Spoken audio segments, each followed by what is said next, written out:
Assalamualaikum warahmatullahi wabarakatuh. Perkenalkan, nama saya Nur Aisyah dengan NIM 0142021110 akan mempresentasikan hasil tugas UAS saya, yaitu mata kuliah hadis tematik. Yang pertama yaitu tentang membantu sesama muslim. Nah, adapun hadis tentang membantu sesama muslim yaitu Bismillahirrahmanirrahim.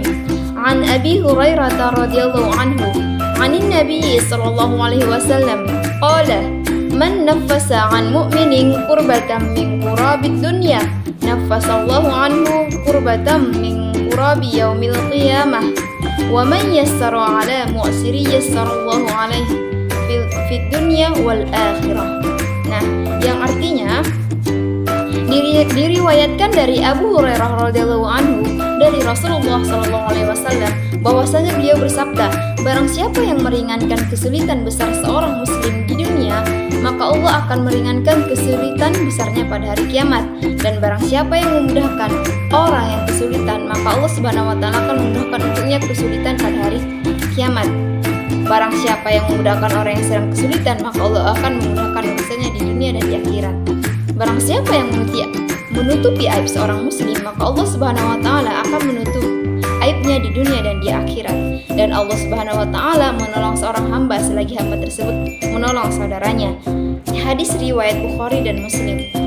Nah, adapun mengenai memudahkan urusan orang lain, amalan yang dilakukan itu adalah memudahkan orang yang sedang susah. Pahala yang diraih adalah dimudahkannya urusan di dunia dan di akhirat.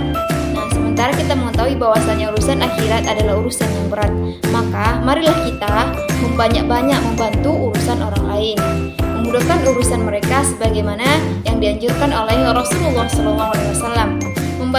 Memudahkan ataupun membantu urusan orang yang sedang kesulitan ini bentuknya bisa bermacam-macam. Salah satunya, contohnya adalah dengan memberikan tempo yang lebih panjang bagi mereka untuk membayar utang yang kita berikan. Bisa juga dengan memaafkannya dengan menggugurkan tanggungan dia, atau baik sebagian atau seluruhnya. Nah, ini juga adalah salah satu contoh pemberian kemudahan kepada orang yang sedang kesulitan. Atau bisa juga dengan memberikan bantuan kepada orang tersebut berupa makanan, pakaian, atau barang yang bisa membuat dia terlepas dari kesulitan yang sedang dihadapi. Kedua, yaitu rambu-rambu Allah Subhanahu wa taala. Adapun hadis mengenai rambu-rambu Allah Subhanahu wa taala yaitu Bismillahirrahmanirrahim.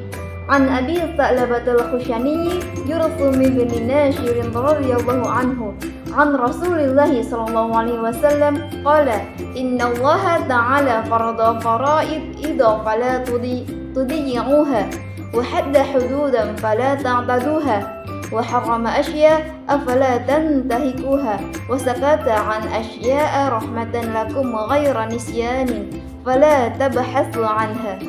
Yang artinya bersumber dari Abi Tha'labah al-Khushani Zursum bin Nashir radhiyallahu anhu dari Rasulullah SAW. Beliau bersabda, sesungguhnya Allah Ta'ala telah menetapkan kewajiban-kewajiban, maka janganlah kalian mengabaikannya, dan telah menetapkan batasan-batasannya, maka janganlah kalian melanggarnya. Dia telah mengharamkan beberapa perkara, maka janganlah kalian jatuh ke dalamnya. Dia juga telah mendiamkan beberapa perkara sebagai rahmat untuk kalian dan bukan karena lupa, maka janganlah kamu mempersoalkannya. Hadis Hasan diriwayatkan oleh Abu Darquti dan lain-lain. Nah, ada 4 hal yang hendaknya mendapatkan perhatian oleh kita, yaitu umat muslim. Yang pertama yaitu Nabi mewasiatkan agar kewajiban tidak disia-siakan dan dikerjakan sesuai dengan kemampuan. Kedua, syariat Al-Had sendiri memiliki aneka makna. Yang pertama, segala perintah dan larangan.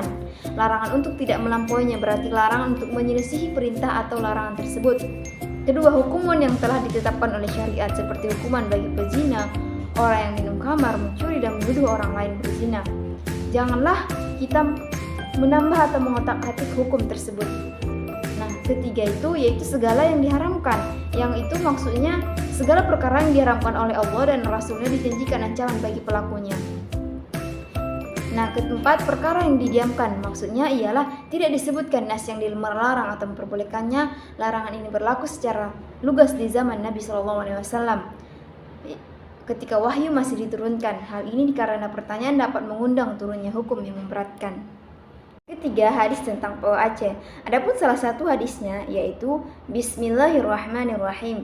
An Ibni Umar radhiyallahu anhuma qala akhadha Rasulullah sallallahu alaihi wasallam bimankibayya faqala kum fid dunya ka'annaka gharibun aw 'abiru sabil wa kana ibnu Umar radhiyallahu anhuma yaqulu idza amsayta fala tadhiri as-sabaha wa iza asbahta fala tantadhiril masaa wa khudh min sihatika limaradika wa min hayatika limautika.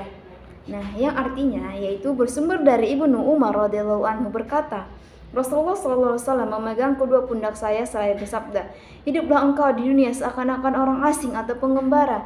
Ibnu Umar radhiyallahu anhu berkata, jika kamu berada di sore hari, jangan tunggu pagi hari, dan jika kamu berada di pagi hari, jangan tunggu sore hari. Gunakanlah kesehatanmu untuk persiapan saat sakitmu dan kehidupanmu untuk kematianmu.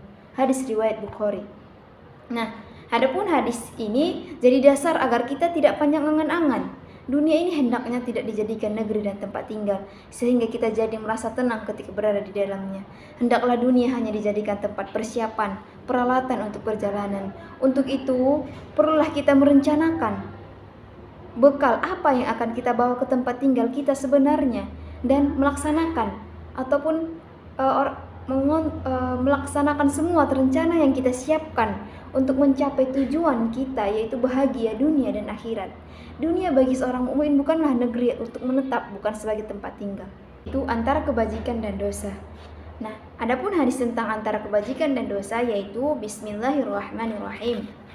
Anin Nawas bin Sam'an radhiyallahu anhu, anin Nabi sallallahu alaihi wasallam qala al-birru husnul khuluqi wal ithmu ma haka fi nafsika wa karihta ay yatli'a 'alaihin nas. Yang artinya bersumber dari Nawas bin Sam'an dari Nabi sallallahu alaihi wasallam, beliau bersabda, kebaikan adalah akhlak yang baik dan dosa adalah apa yang terasa meresahkan jiwamu dan engkau tidak suka jika diketahui manusia. Hadis riwayat Muslim. Nah, jadi antara kebajikan dan dosa adalah dua hal yang berbeda dan bertentangan. Makna albirru, kebaikan, dikonotasikan dengan dua pengertian. Pertama, mempergauli manusia dengan cara berbuat baik kepada mereka. Bisa saja kebaikan diartikan khusus, yaitu misalnya berbakti kepada kedua orang tua. Kedua, yaitu mengerjakan kebaikan yang tampak dan bersembunyi, misalnya seluruh ketaatan yang bersembunyi seperti beriman kepada Allah Azza wa Jalla, para malaikatnya, kitab-kitabnya, dan para rasulnya. Nah, sedangkan dosa memiliki dua tanda. Pertama, tanda yang berasal dari dalam jiwa. Maknanya ialah sesuatu yang meresap di dada berupa kesempitan, kekalutan, stres, dan dada tidak senang dan tidak merasa tentram kepadanya. Kedua, tanda yang berasal dari luar jiwa, suatu perbuatan yang tidak suka jika dilihat oleh orang yang memiliki keutamaan adalah tanda dari dosa, dengan syarat bahwa pendorong ketidaksukaannya itu adalah karena agama, bukan karena adat kebiasaan. Kelima, yaitu luasnya ampunan Allah Subhanahu wa taala, yang mana hadisnya yaitu Bismillahirrahmanirrahim. An Anas radhiyallahu anhu qala sami'tu Rasulullah sallallahu alaihi wasallam yaqulu qala Allah ta'ala ya ibna Adam innaka ma da'awtani wa rajautani ghafartu laka ala ma kana minka wa la ubali ya ibna Adam law balagat dhunubuka anana as-sama thumma astaghfartani ghafartu laka ya ibna Adam innaka law ataitani biqurabil ardi khotaya thumma laqitani la tushriku bi syai'a la taituka biqurabiha maghfirah. Yang artinya dari Anas bin Malik radhiyallahu anhu, dia berkata, aku mendengar Rasulullah SAW bersabda, Allah berfirman, wahai Bani Adam, sesungguhnya jika engkau senantiasa berdoa dan berharap kepadaku, niscaya aku akan mengampunimu semua dosa yang ada padamu, dan aku tidak peduli, wahai anak Adam, kalau seandainya dosamu setinggi langit, kemudian engkau memohon ampunan kepadaku, niscaya aku akan memberikan ampunan kepadamu, dan aku tidak peduli, wahai anak Adam, seandainya engkau menghadap kepadaku dengan membawa dosa sepenuh bumi, kemudian engkau berjumpa denganku dalam keadaan tidak menyekutukanku dengan sesuatu apapun, niscaya aku akan mendatangimu dengan ampunan sepenuh bumi pula. Hadis riwayat At-Tirmizi, dan dia berkata bahwa hadis ini adalah sahih. Nah, dalam kehidupan ini kita selaku manusia tidak pernah luput dari kesalahan. Entah sudah berapa banyak kita melakukan perbuatan dosa.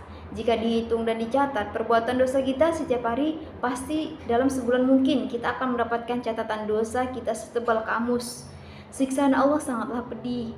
Akan tetapi kasih sayang meliputi alam semesta. Namun, ampunan Allah Subhanahu wa Ta'ala sangat teramat luas bagi hambanya yang mau bertaubat.